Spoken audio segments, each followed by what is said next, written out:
Hello and welcome to On the Corner, the official podcast, pitcherlist.com. I'm your host, Eric Smolsky, joined, as always, by the man with the glove with his name on it behind his head. It's Nick Pollock. What is happening? How you doing, Eric? That's such a pitcher thing. What? To have your name stitched onto your glove. Oh, you can see it. Yeah. Yeah, I know. That if you're watching on video, yeah, my glove sent by Rawlings. It's a Pro Preferred. They made us a pitcherless glove, believe it or not. I still can't believe this. So yeah, we have that on the new backdrop. Boom. Yeah. It's a beautiful backdrop. I gotta say, thanks, buddy. The beauty, the only downside of I have a larger office in this new apartment that I like, but every time we get on the stream, I'm like, my bookcase is your bookcase is so far away. It's so far away, but it's okay because I get space. You know what I mean? Yeah, I know. So it's okay. And I don't have space because I'm in Brooklyn and you're in Queens. Okay. Yes. So what are we doing today, Eric? Well, Nick, we're updating the list. What? The top 100. We're talking through it Monday. It's April 14th. Where we got pour one out for Justin Steele. Oh man, be the last time we say that name this year, which is sad. Yeah, but we got some changes. Obviously, some guys coming back. Some guys who are maybe moving up. So we're gonna go through all of that. And our theme for today is just I just kind of wanted to see how your brain works. And yes, if you still need to see it, okay. The deep recesses of your brain. And so the theme is just random baseball players. Random baseball players. Yeah. I just want you to name tiers after baseball players that pop into your head. Yeah, might represent the players in that tier, pitcher or not. It's gonna be a lot of pitchers, believe it or not, guys. We are shocked. It's gonna be a lot of pitchers, but okay. Yes. Right. Well, so that'll be fun, and we're gonna get into the fun stuff soon. Yeah. Probably not in tier number 1, because tier number 1 is totally unchanged from before. It is number 1, Tarek Skubal. Number 2, Garrett Crochet. Number 3, Paul Skeens. Number 4, Zach Wheeler. Number 5, Jacob deGrom. Number 6, Cole Reagans. Number 7, Logan Gilbert. Who is this tier named after and why? Oh man, I mean, whatever, any pitcher you want, guys. For me, when I was growing up, it was David Cone. So David Cone. So David Cone tier. You just know he's gonna have a fun time. Just an ace. Always gonna have a good time when you're watching David Cone pitch. Okay, cool. Okay.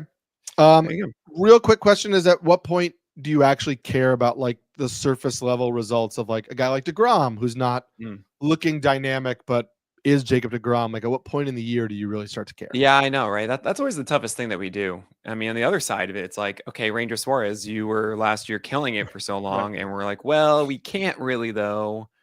And what's so difficult is all those starts before are in the past. We know we are not ranking based on getting the value from previous starts. So it's all about, all right now with the information that we have, how do we think they're going to perform? And a lot of times when I do the list, there are guys that people think should be lower because of how they performed. And I don't work like that. I'll stick to my guns if I feel like the process deserves better results.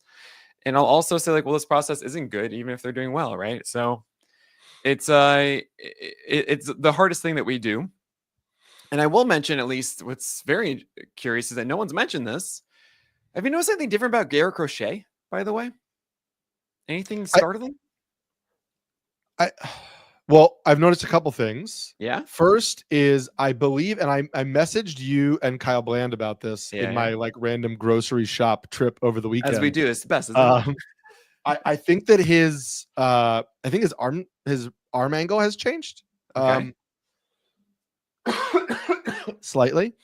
Mm-hmm. And then as the Red Sox do, he's leaning a little bit more into the cutter than he did previously. Sure. Nothing drastic. Yeah. But those are the two things that stand out to me as possible. What was the lesson that we learned about Garrett Crochet? Well, from Garrett Crochet to apply across the majors last year. Do you remember this?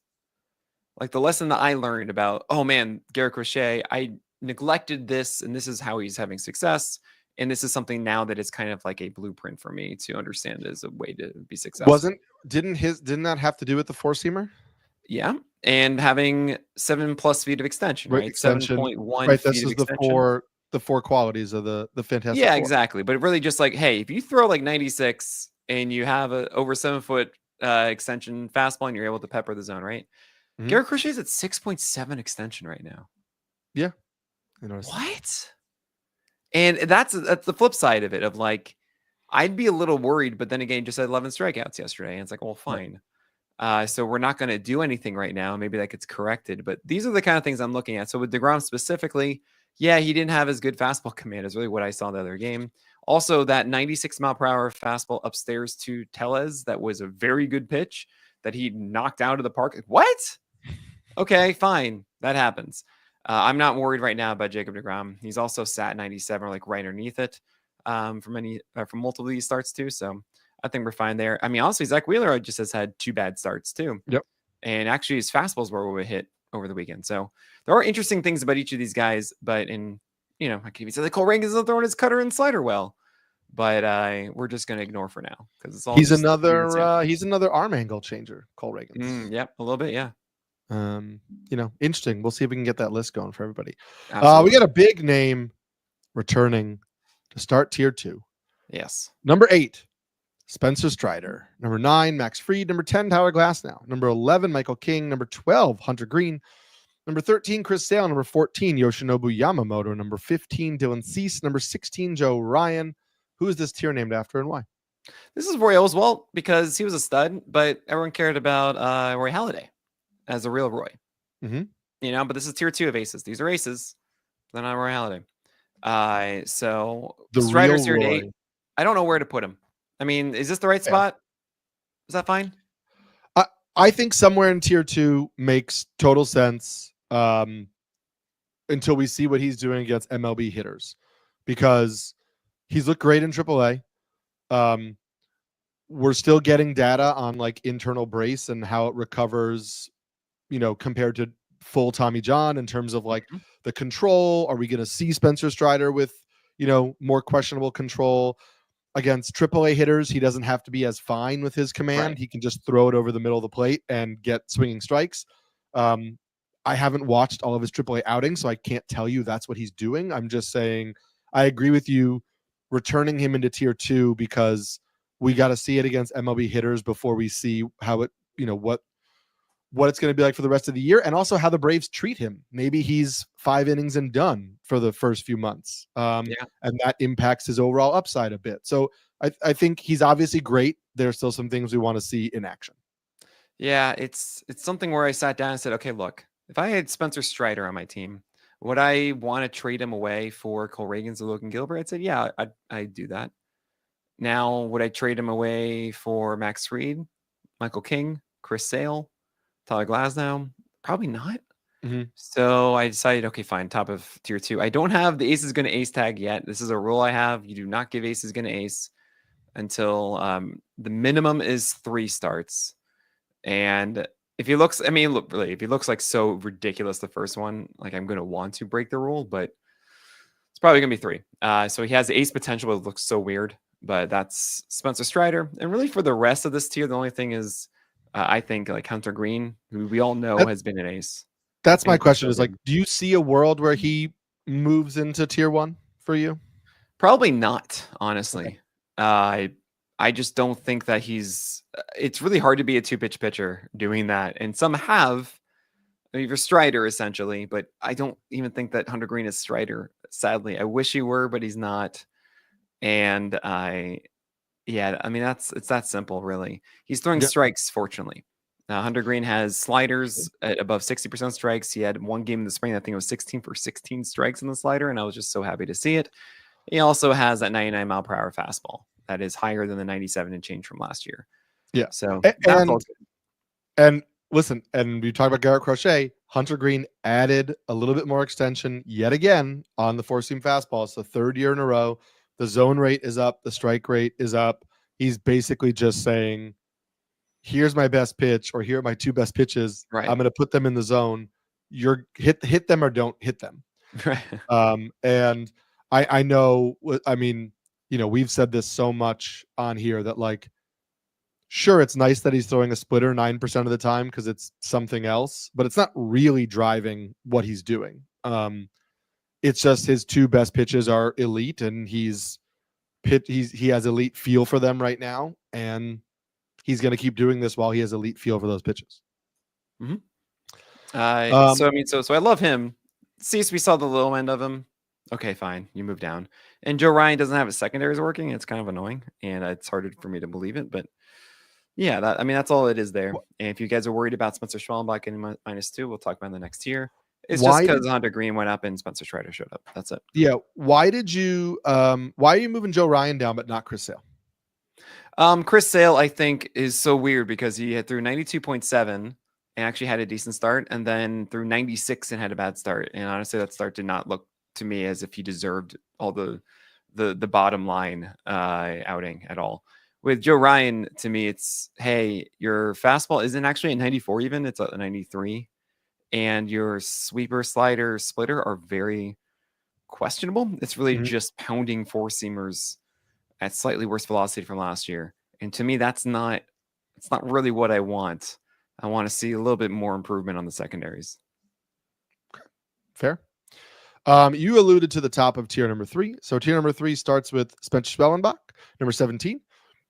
Number 18, Tanner Bybee. Number 19, Shota Imanaga. Number 20, Logan Webb. Number 21, Jack Flaherty. Number 22, Brian Woo. Number 23, Framber Valdez. Number 24, Drew Rassmussen. Number 25, Sandy Alcantara. Who's this tier named after and why? Oh, man, there's so many I could do here. I'm going to go with Josh Johnson, who looked like an ace. Yeah. But didn't have it always. And we all think to ourselves, Josh Johnson should have been that stud. So this is tier 3 of the guys who should be AGA labeled guys and have certainly looked like it at times, but they have to earn it. And hopefully they do. Hopefully they do. We got a big jump here from your boy Drew Rassmussen. You were a big fan coming into the year. Got 6 innings out of him last time out. Really? Did we actually get 6? I thought we still have only seen 5 from Drew. I thought they bumped him to 6. No, it's just 3 straight of 5 innings. 3 straight of 5. All right. Well, that's an important. That's an important adjustment. He's dominating though. He's allowed one run in 3 games. He's been lights out. He's allowed 9 hits in 15 innings. And the command is great. 2 walks. Looks really good. I guess that's the only knock right now is just the length he's giving you in games. Yeah, it's that. It's also, that's those 7 strikeouts with only 12 to 13% swing strike rate. I do question if the curve and sweeper can return strikeouts more so that we don't get the 2022 version of Rassmussen that was that 21% K rate, and hopefully we get that 26-30%. He is right now at a 28% because of that 7K game for Drew Rassmussen, but I think that's a little weird of a result there. He's really good. It's just really down to that. He's really good. He's just not going the length of, say, like a Framber Valdez right now or a Logan Webb. But if he were, then he'd be all the way up in top 10, top 15, given how just dominant he is. The cutter is looking great. 4-seamer and sinker are involved with it. And of course, as I mentioned, those 2 breaking balls that he weaves in between. He's just so hard to hit, and I love it. I'm going to take this opportunity to ask you a very quick question about somebody who is not on the list. Oh. But Joe Boyle. Yeah, Joe Boyle. He's in the notes. We haven't put out yet. But Joe Boyle obviously was sent back down to AAA. Yep. But just talking about the Rays rotation made me I'm curious your very quick thoughts on Joe Boyle, who looked great on Sunday, but needed essentially 80 pitches to get through 4 innings in each of his first 2 AAA starts. And so the command hasn't been great all season long. 4 walks in that last minor league game for Joe Boyle. Look, I'll make this easy for everybody. Just go to our YouTube channel, youtube.com/PitcherList. You'll see a Joe Boyle breakdown, as I did it Monday morning here on the live stream, just showcasing that first inning against Atlanta. And that, I think, actually summarized him really well. This is still not a pitcher who is spotting and executing a game plan that he really wants. He has stuff. This new splinker is really exciting. 93 mile per hour splinker from Joe Boyle. Got a strikeout, I believe, to Ozzie Albies in the first batter of the game. Maybe it was Michael Harris' second. Actually, probably was that. But it's not a guy that is locating where he wants to, right? Austin Riley, strikeout 99 up and in. He wasn't trying. He wasn't like, okay, cool, I'm going to throw this up and in. It just landed there and it worked out. So I am very hesitant going too hard into Joe Boyle. He's also in AAA right now. I'm sure he'll be back at some point. Sure. And it's likely a hipster situation. Headache inducing pitcher stifling the entire roster. Where, yes, he's going to have those glorious games like he did against Atlanta on Sunday. But Joe Boyle is going to have those other frustrating games of 4+ innings, and it's just not going to be very good. And I generally don't want to deal with it. So I would lean away from going after Joe Boyle than toward him. I tend to be on the same page as you, where I need to see more than one good MLB start, given the fact that his command has continued to be an issue in the minor leagues. Right. I want to ask you, last guy on this tier, big mover, Jack Flaherty, up 9 spots. We've seen 3 really good starts from him to start the year. You know, we have kind of repeatedly been like, maybe he was pitching over his head a little bit in the first half last year. Historically speaking, he goes how his fastball goes. The 4-seamer is not missing bats at all this year. The velo is down slightly, 92.5, essentially down from 93.43, something like that last year. So nothing catastrophic, but do you believe in the results we're seeing? Do you think that obviously you had to move him up, but you're still you're questioning it a little bit?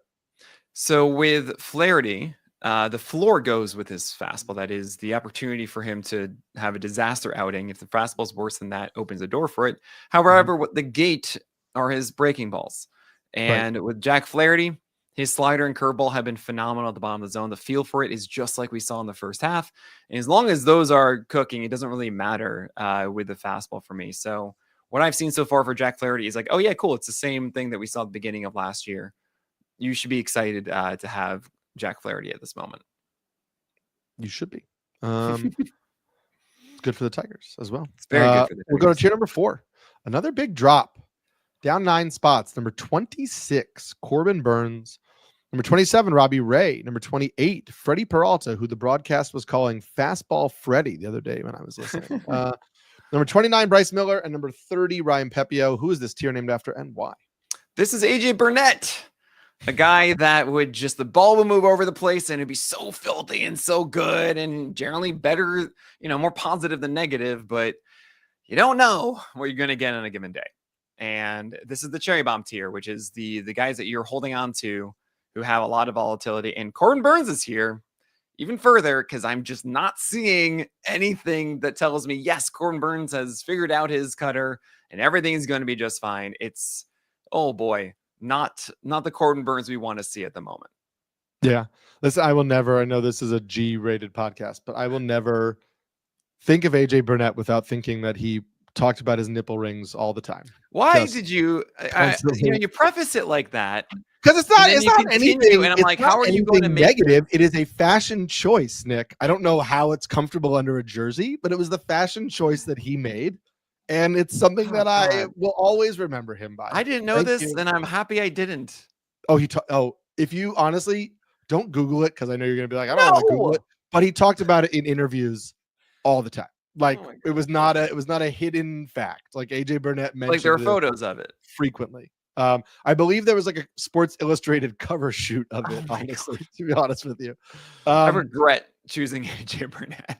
But yes, like many people regret drafting Corbin Burnes as their ace. I will say, listen, I had Corbin Burnes, I think 5th or 6th, the final rankings. Not looking great to start. Luckily, for me at least, my draft strategy made me pass on all of those pitchers anyway, so I don't have shares. But I obviously don't want to lead people astray. So it's unfortunate that the season has started as poorly as it has. And I do want to mention putting Corbin Burnes at 26. Oh my gosh, already so quick. Yeah, fine. It's still saying that Corbin Burnes is held onto your teams. You're not dropping Corbin Burnes. All I'm saying is, we should not think this is going to be the renaissance of the fantastic Corbin Burnes. Not renaissance. Actually, renaissance is correct. Yes, I'm fine with that word.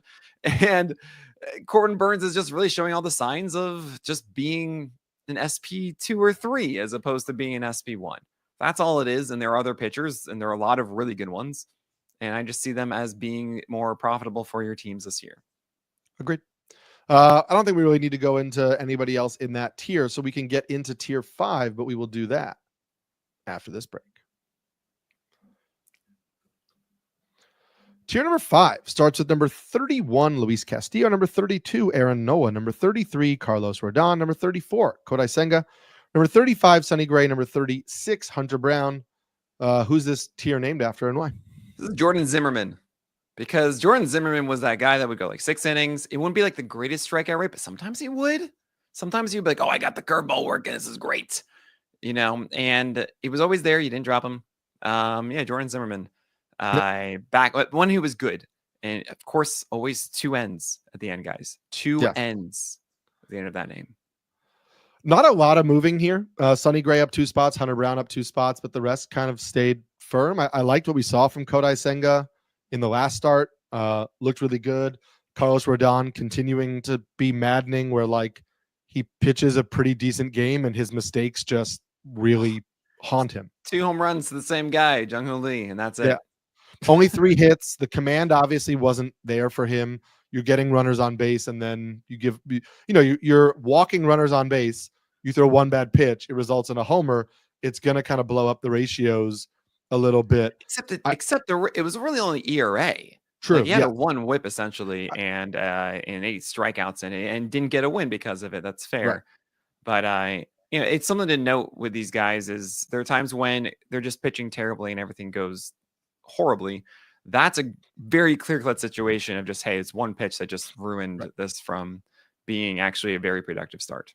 I did my Roto World blurb for him because I had to cover that game. I still believe if you look at pure just stat line, he's one of the easiest buy lows in fantasy right now because his stat line does not look at all like the pitcher he's been for 90% of his innings.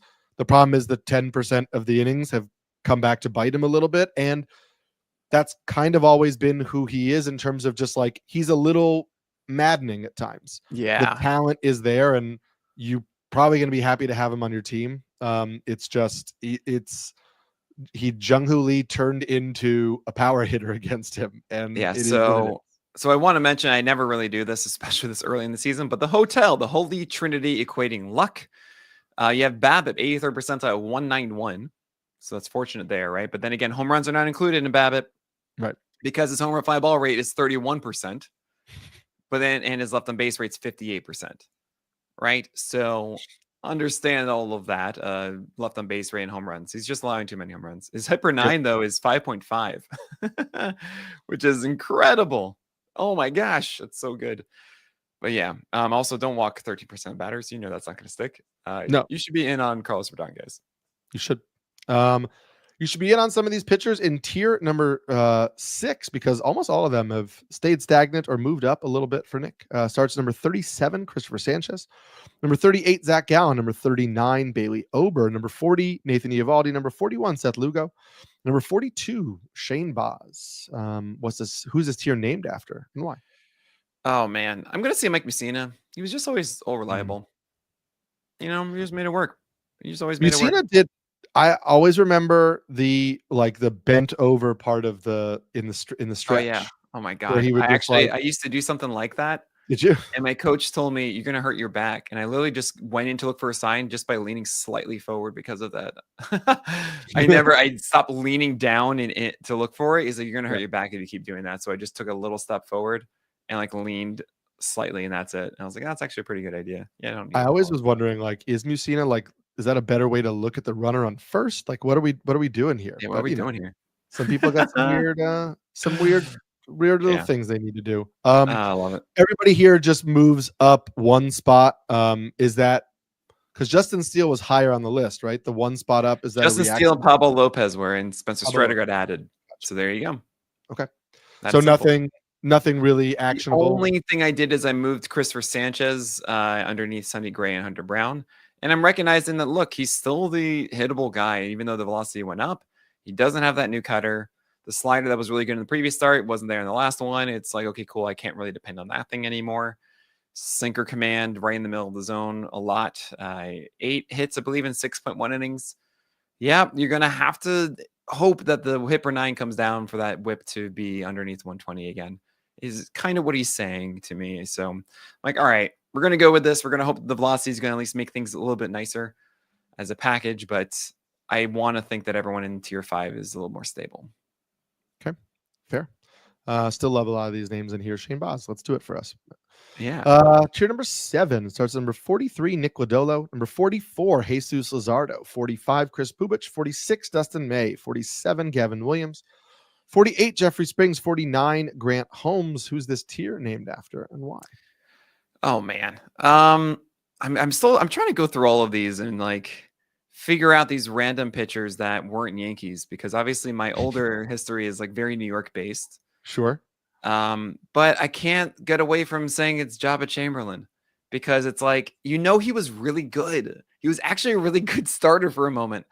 And these guys are like that. You have the relievers moving to the rotation spot, the ones who are kind of on the fringe of, hey, I think this could be a really big impact for my team, or maybe they just flounder and that's it and it's donezo.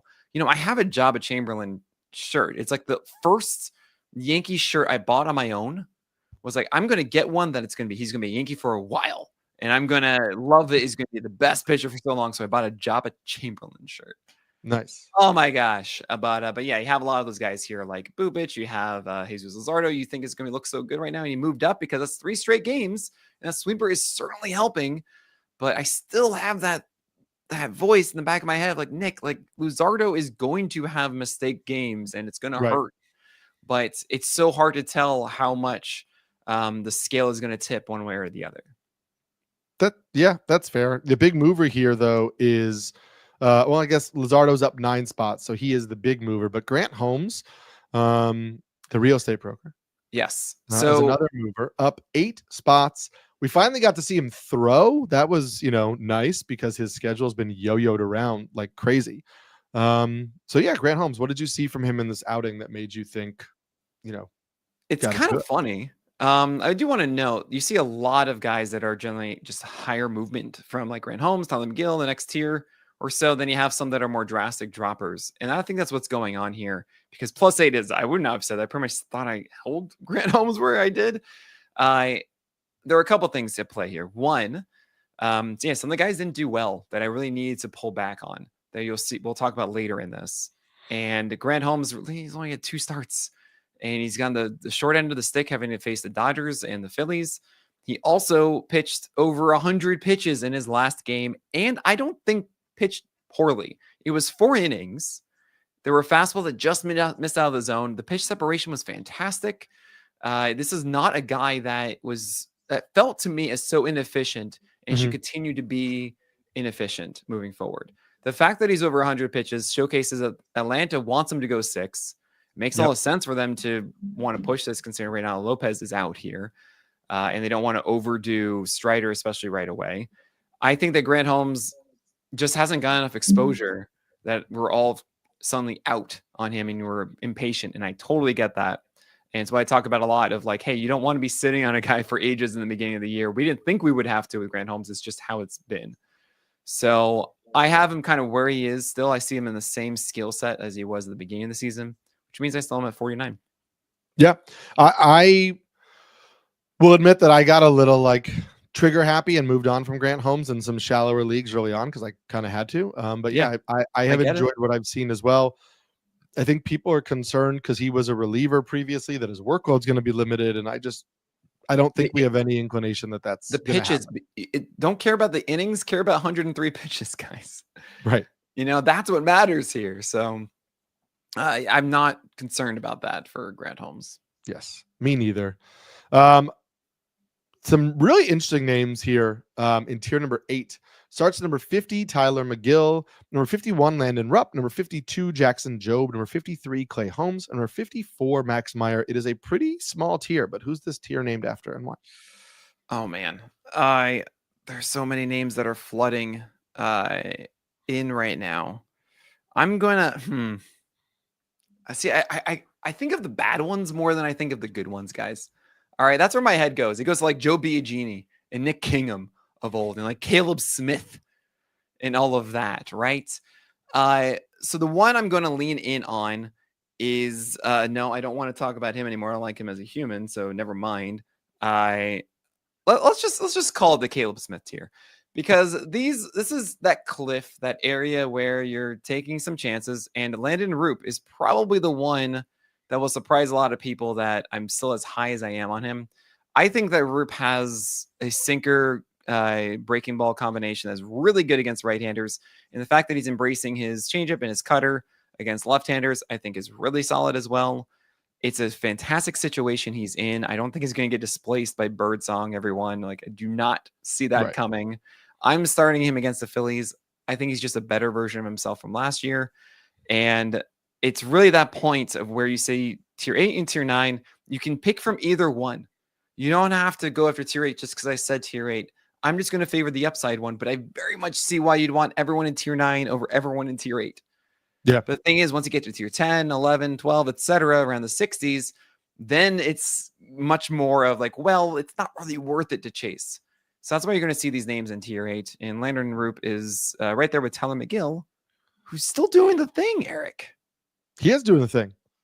Yeah. He is doing the thing. A couple things. First of all, Roupp has been really good in the minors too. And I just don't think people give him enough credit because he's not putting up like 120 inning seasons, but also neither is Hayden Birdsong.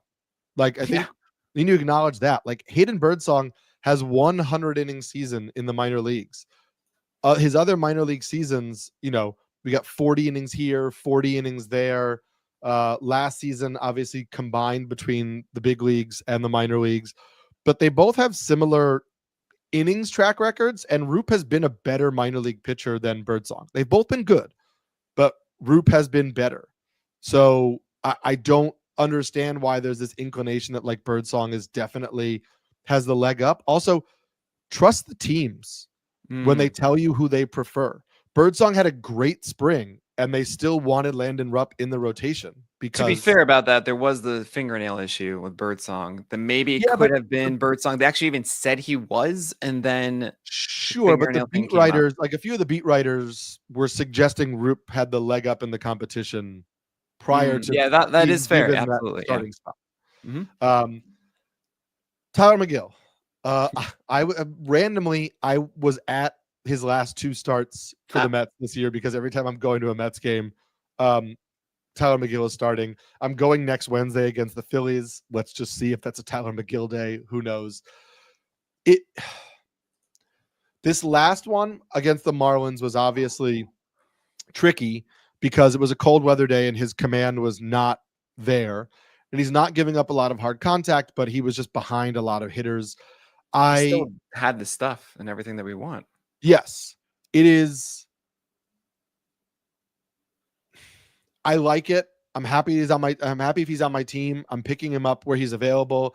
There's still some like moments where the command just totally leaves him for an inning or for 3 batters, and you're like, gee, come on. And then he figures it out. And that I think is going to be part of who he is, and so there's a little bit of like Edward Cabrera to me of like, we're going to keep going back there because if the command is there, the upside is there, but I don't know how long the command stays. I'm curious why, like, I was at that game and I watched Max Meyer outduel Tylor Megil, and you've moved Max Meyer down 9 spots. Right. This is wild. Megil up 5 spots. So this is so with Tylor Megil, I do want to mention, even though that did remove, the command wasn't as consistent throughout it, the intent and general end of game look, this is a way better version of Megil than we've seen before, right? The 4-seamer is upstairs, the sinker is underneath it,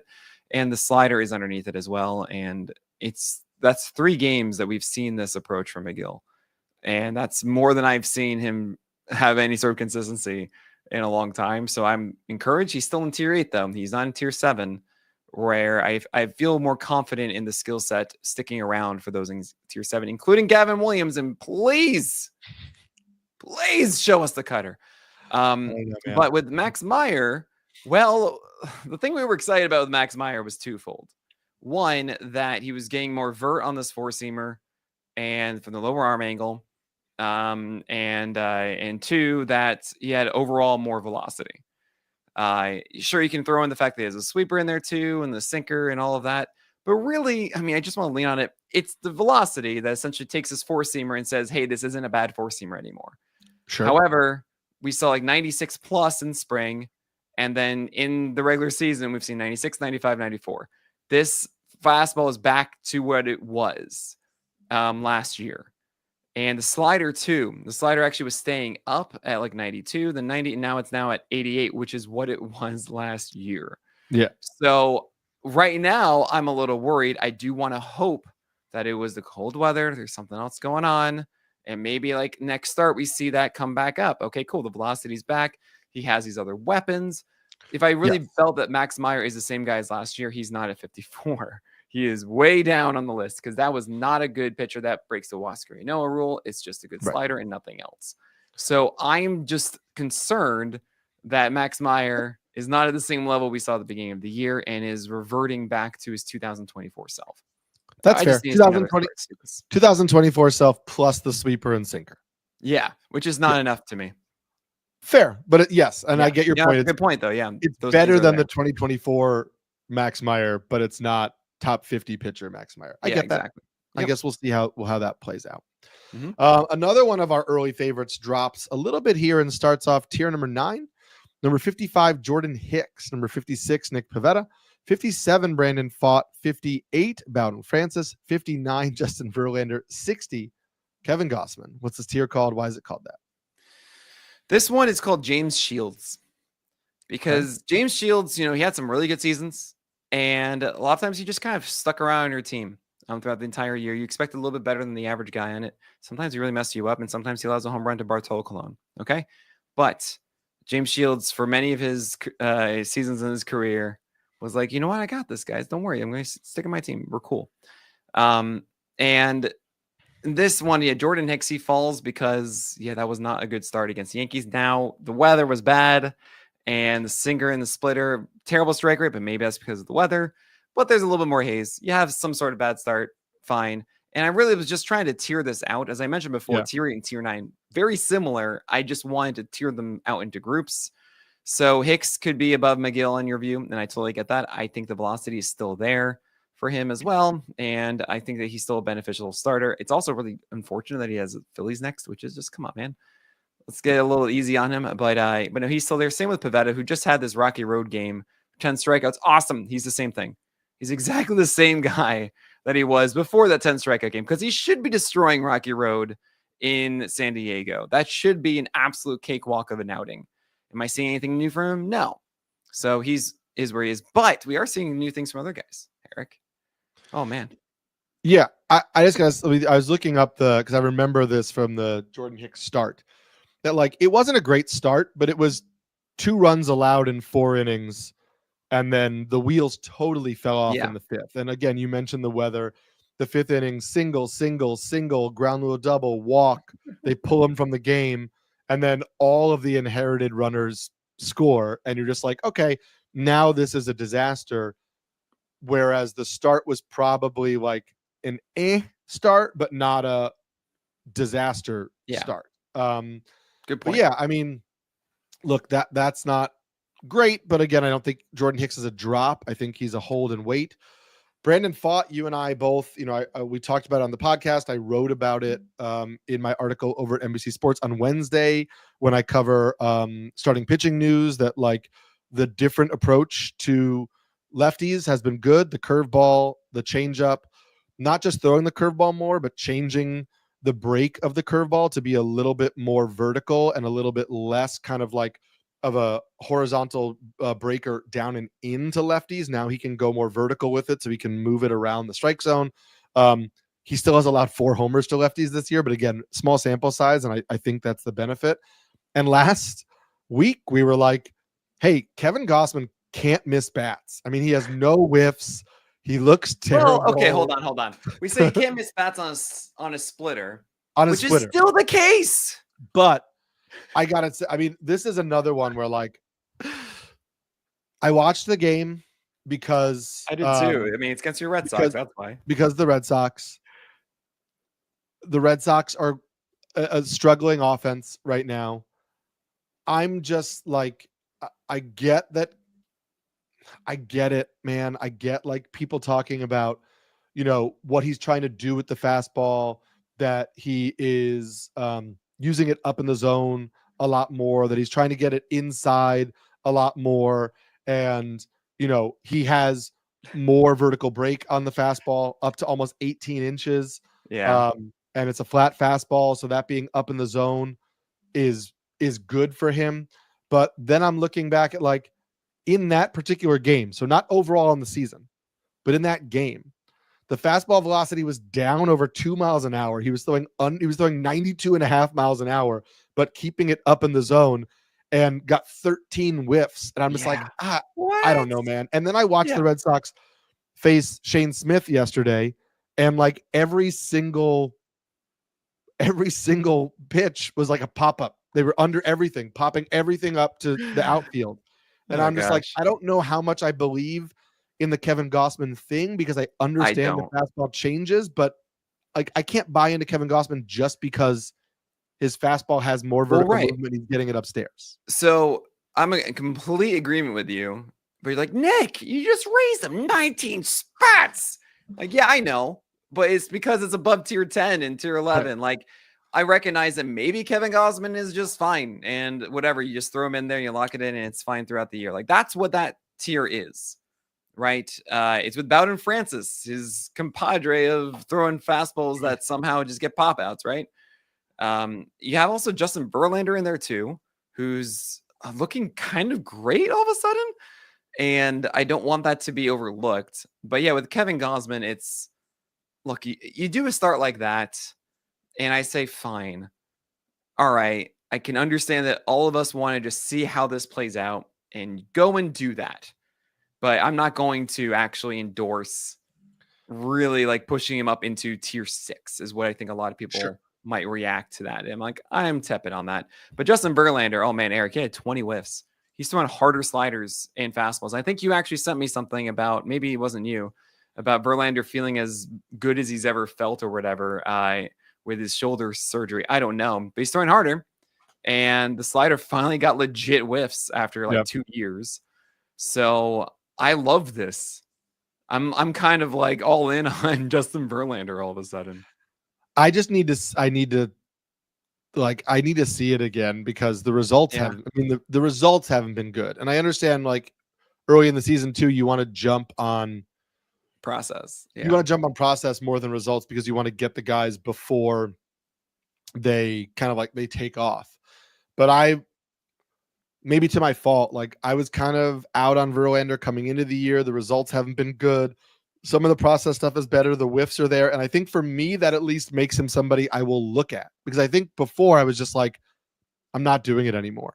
And now I'm like, okay, I'm going to be watching that next start really closely. You know, he has the 5th highest swing strike rate in the majors. Yeah, it's wild. But also like, I did that the other day and I was like, wow, Eduardo Rodriguez has like the 4th best strikeout minus walk I know. leagues. And you're like, okay. It's really difficult because, I'm just looking at Verlander's fastball right now.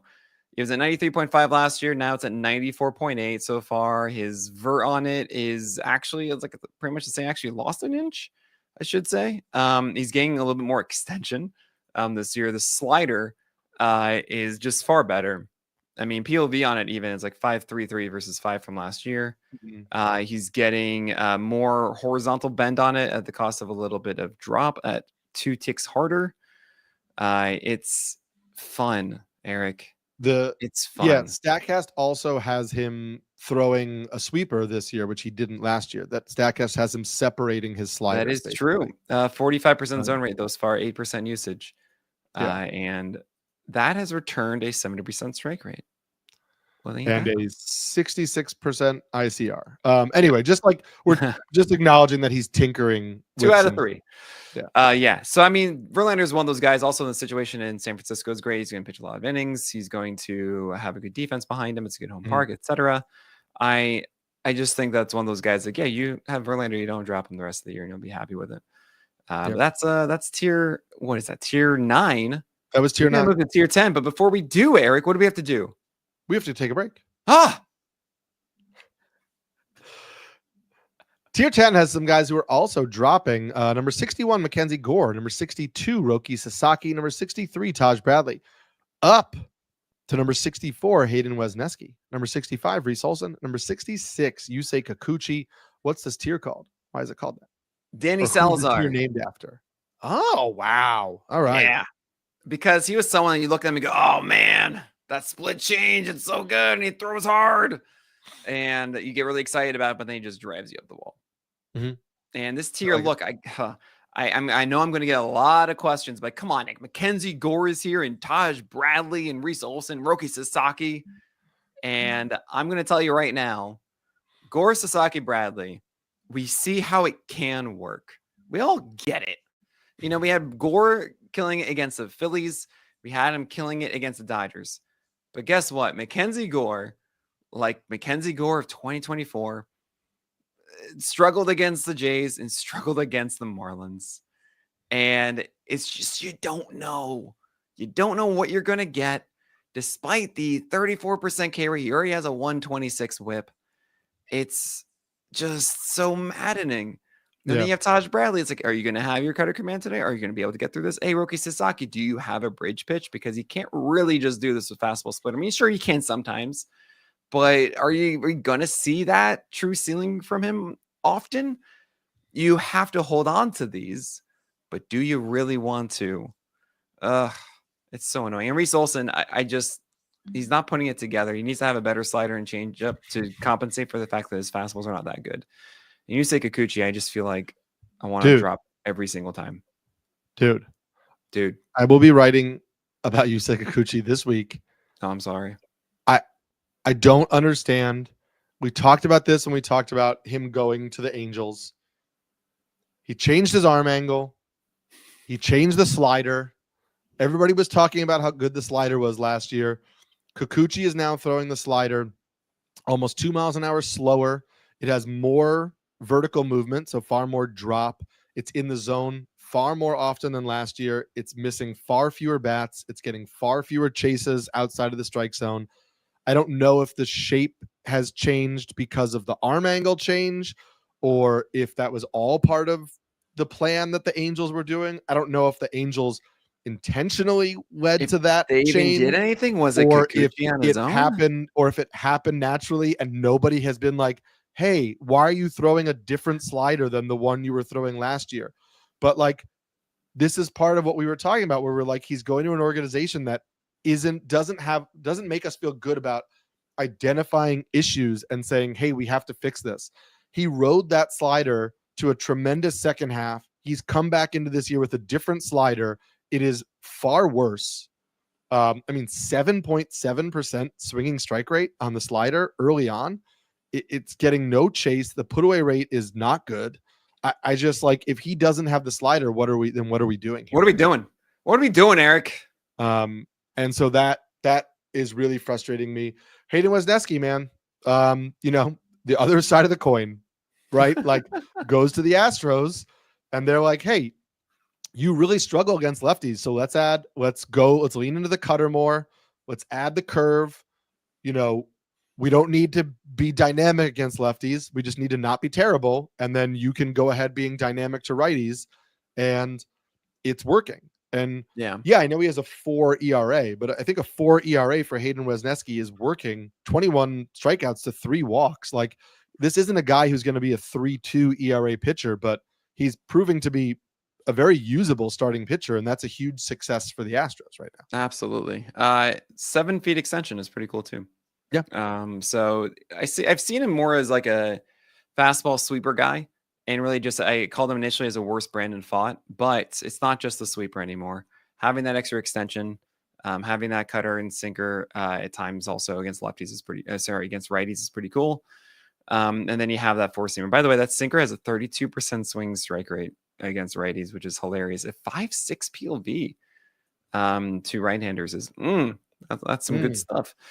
But yeah, it's a fun thing right now for Wesneski. I hope that there is enough in the tank to make this all work and to command well enough.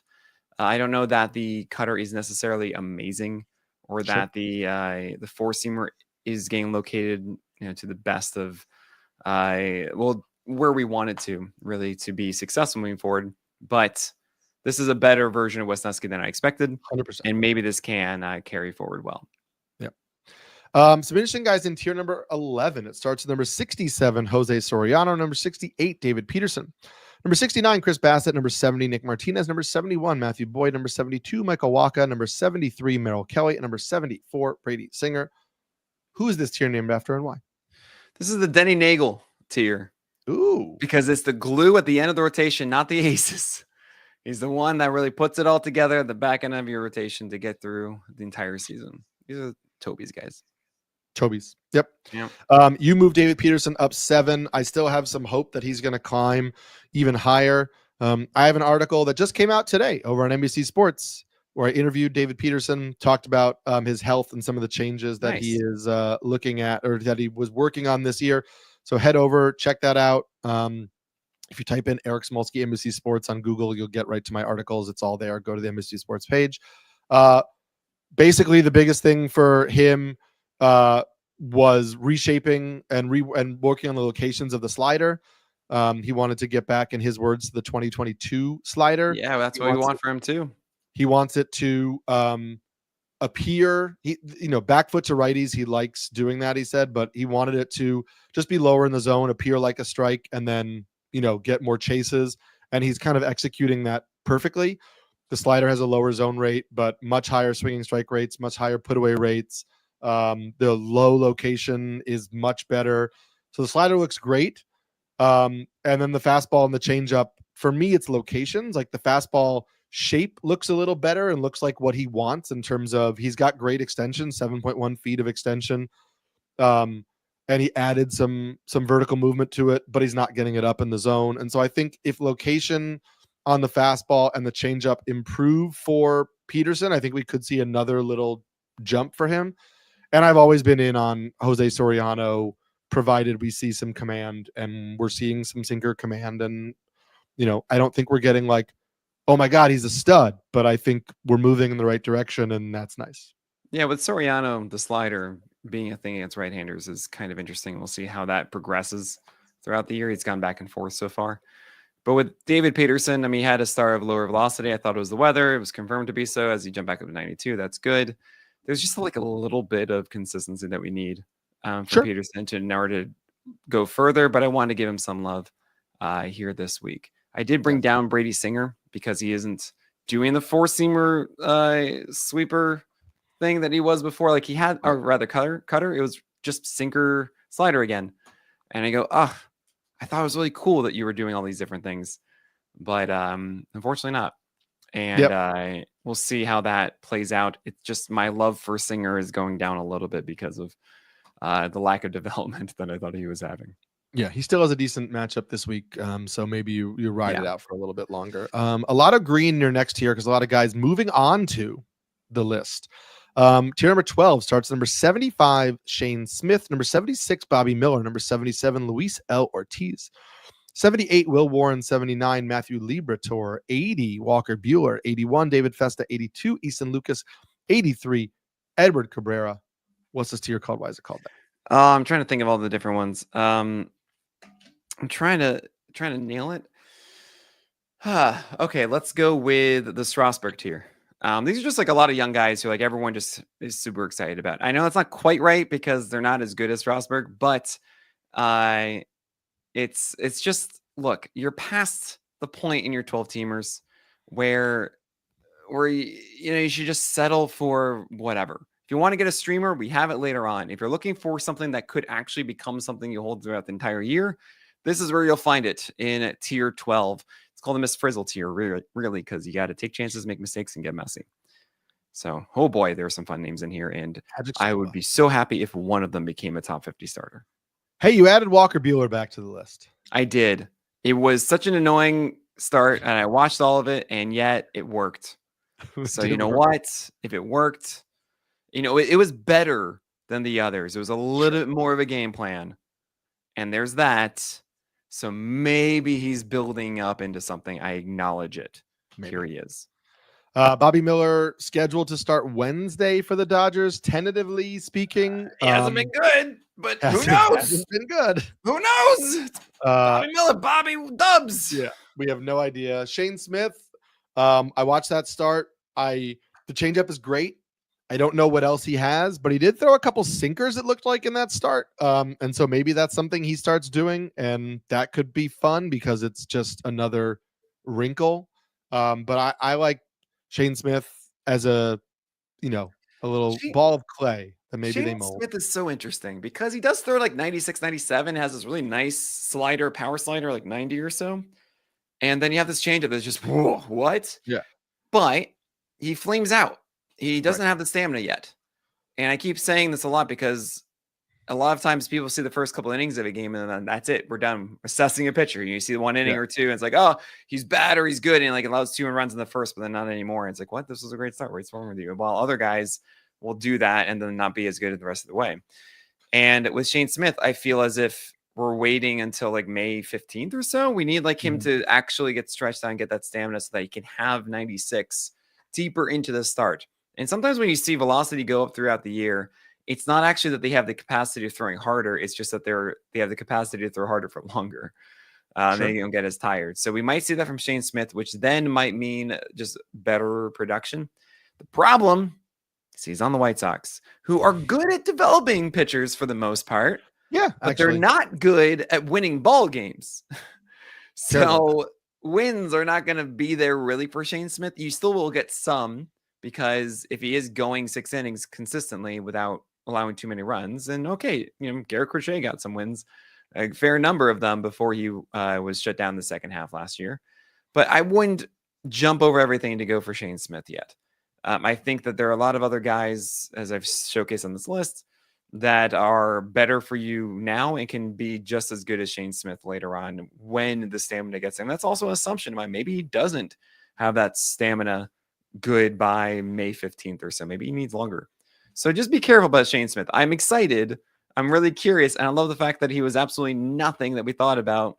And all of a sudden he gets picked up at Rule 5 in the Rule 5 draft as the first overall pick. And then here he is earning a rotation spot and so on and so forth. But don't go too crazy for Shane Smith. Agreed. Just a note that I will also be talking about Luis L. Ortiz in my starting pitcher article on Wednesday. What did you see? I saw a couple things I liked. So yeah, I got to say, first of all, first start was really rough. But remember, this is a pitcher on a new team. And as I had the privilege of talking to Guardians pitching coach Carl Willis in spring training, and they talked about how they were trying to tweak some of the locations and the approach that Ortiz had on some of his pitches. In particular, he singled out the cutter because the cutter was a new pitch for Ortiz last year, and the Guardians kind of identified ways that he could attack better with the cutter. And so he struggled in spring, he struggled early on, and people kind of wrote him off. But those changes take some time, right? Even if you're not adding a new pitch, if you're tweaking how you attack hitters with a pitch, it doesn't just click automatically. And so we're slowly starting to see Ortiz kind of lean into what the Guardians are trying to do with him.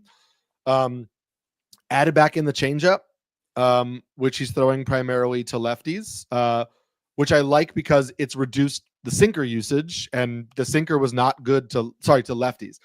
The sinker was not good to lefties last year. I also, part of what Carl Willis mentioned was that they wanted to change how he attacks with the slider and the cutter. And the big thing there is that he's not just throwing it inside to lefties.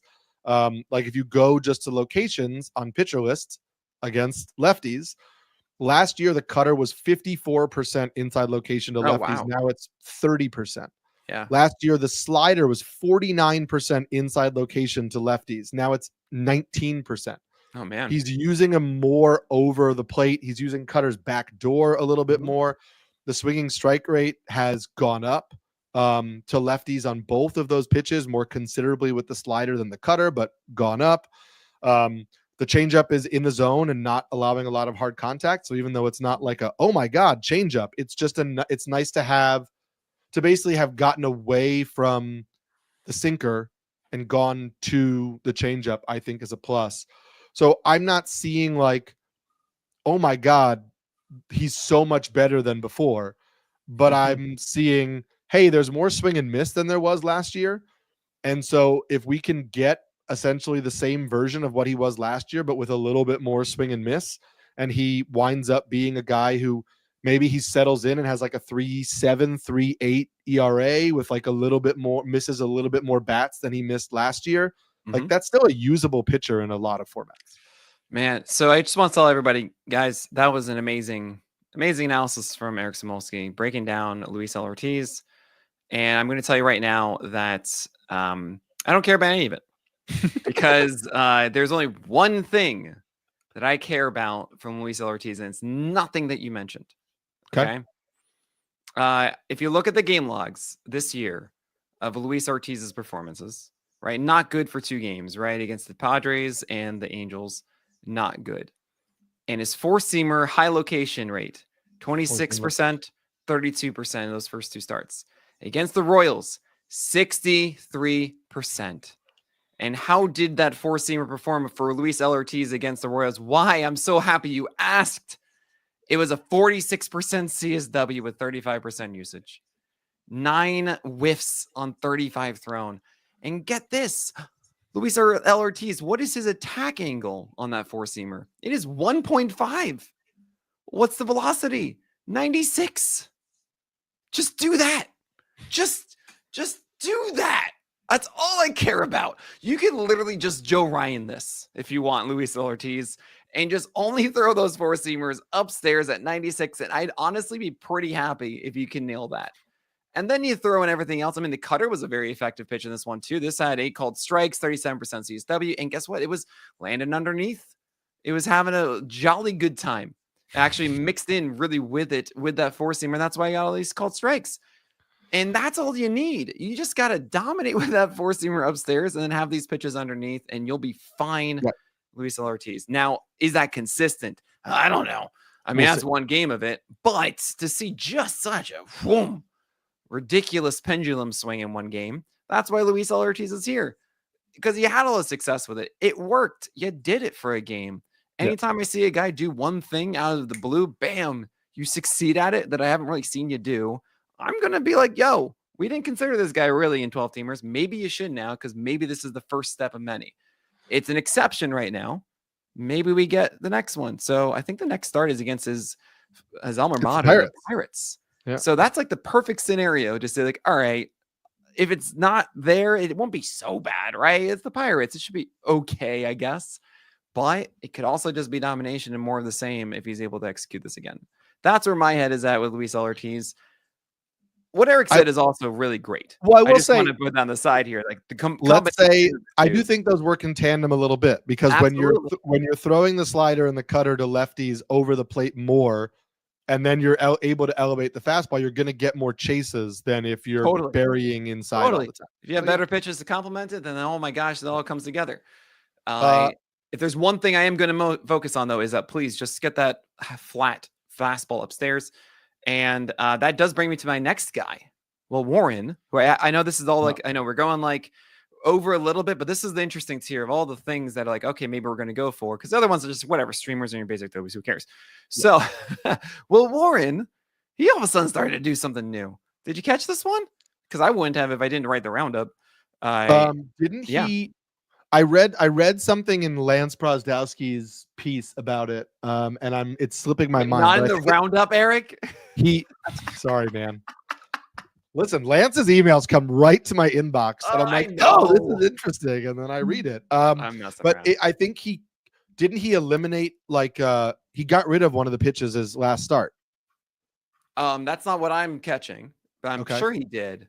Let's see. I'm not seeing that, but he stopped throwing his shorter slider and added a curveball. Okay. He threw 6 of them, but the thing I see with Will Warren is that his very first start of the year is a 1 height adjusted VA on that 4-seamer. Then the next one was 1.1. Now it's 1.3. Okay. And he's also added vert. That's at 17 inches of vert. In the previous start, it was 14.6, and that was in Pittsburgh. What?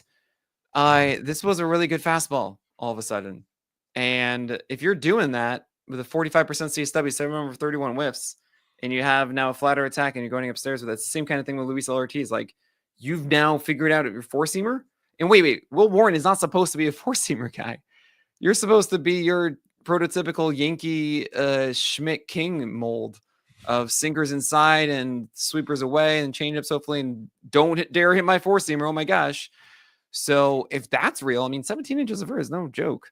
And to have 1.3 height adjusted VA, that's actually one that you can work well with upstairs. That's the thing I'm focused on with Will Warren, because that's a really good situation. The Yankees are going to let him go 6 innings. He is going to get his fill with the condition of that rotation right now, with Carlos Carrasco still has a job.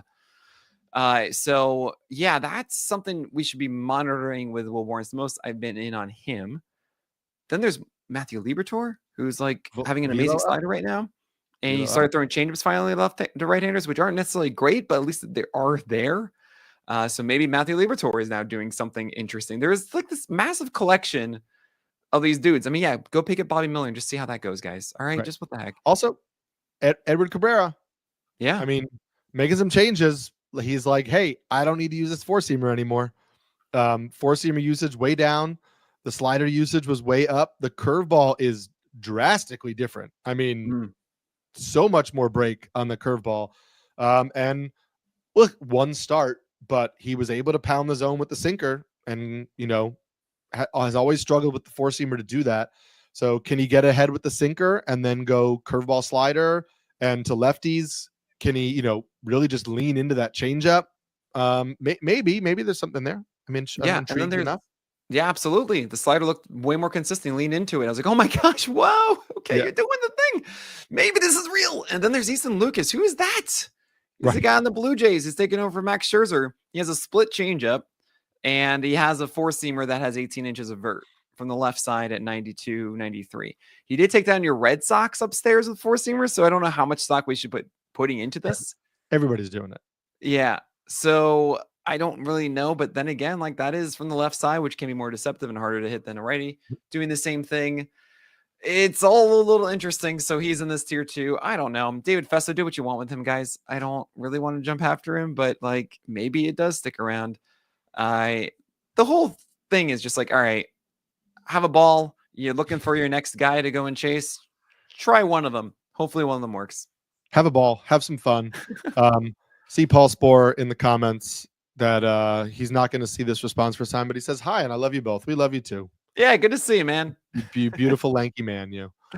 Tier number 13 starts with number 84, Ronel Blanco, number 85, Jake Irvin, number 86, Eduardo Rodriguez, number 87, Mitch Keller, number 88, Clark Schmidt, back in the Yankees rotation this week, number 89, Tanner Houck, number 90, Luis Severino, number 91, Eric Freddy, number 92, Casey Mize, and number 93, Jose Barrios. What's this tier called, and why is it called that? I don't really remember him too well, but I want to say it's John Maine. Because, you know, it was like, all right, John Maine, let's, you know, I'm a state. let's just do it. Okay. I like it. Not a lot to talk about here. I guess Clark Schmidt coming back. Yeah. And there's that, and Jake Irvin. Clark Schmidt is lower because right now he's going to be on a lower pitch count. He only threw 61 pitches, I believe, in his last minor league game. And I think because of Marcus Stroman getting hurt, they had to rush him and probably rehab start too early. So right now I don't feel like you need to go at Clark Schmidt. You probably don't want to start him for the first one. While Jake Irvin is looking kind of like the first half Jake Irvin, and now gets the Pirates. And I'm a little intrigued with that one. It might be too sneaky, but that could actually be the start of something kind of fun with Jake Irvin. So those are the main two guys here. But otherwise, yeah, Casey Mize. I know everyone was really upset at me last week because I kept Casey Mize low despite the Yankee game. But yeah, he looked not great against the Twins. And I'm not really a fan of rostering Casey Mize. I don't think you need to do it in 12-teamers. Yeah. James Shiano on the Q&A that we do today, Mondays at noon, said, read Paul Spohr's comment, by the way. But James and I talked about Casey Mize, and Casey Mize, somebody that I could definitely look to trade away if you need to. But yeah, I don't need to roster him. I knew Paul and I were linked in our knowledge of. Oh my gosh. I already forgotten about it, and I was so happy. So thanks so much, Spohr, when you listen to this later. Yeah, you'll never forget it again. AJ Burnett, always same thing. Last tier number 14, number 94, JT Ginn, Number 95, Oswaldo Beto. Number 96, Andrew Abbott. Number 97, Mitchell Parker. 98, JP Sears. 99, Tyler Anderson. And 100, Landon Roupp. What's this tier called? Why is it called that? It's called Tommy Malone because they'll just show up randomly because his team needs him. So the only one I want to ask you about is JT Ginn because he got a lot of hype, was in a lot of fab bids Sunday night just because he showed a little bit of a different pitch mix in his one outing. And so people were intrigued, and I'm curious if anything you saw intrigued you. Well, I mean, him throwing harder is cool. He's throwing 95 now as opposed to 93, and that's cool. However, I do want to know it's one game. It's probably a debut of the season. You're going to be more adrenaline focused, et cetera, et cetera. It's not something that I'm going to jump on right away for JT Ginn, but it could turn into something for him. That's cool.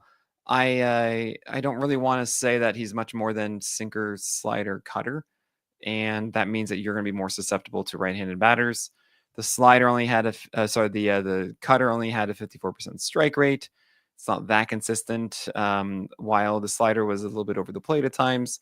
But the sinker has always been the bread and butter for Ginn. It's how he's gotten outs before. He can jam right-handers inside with it effectively.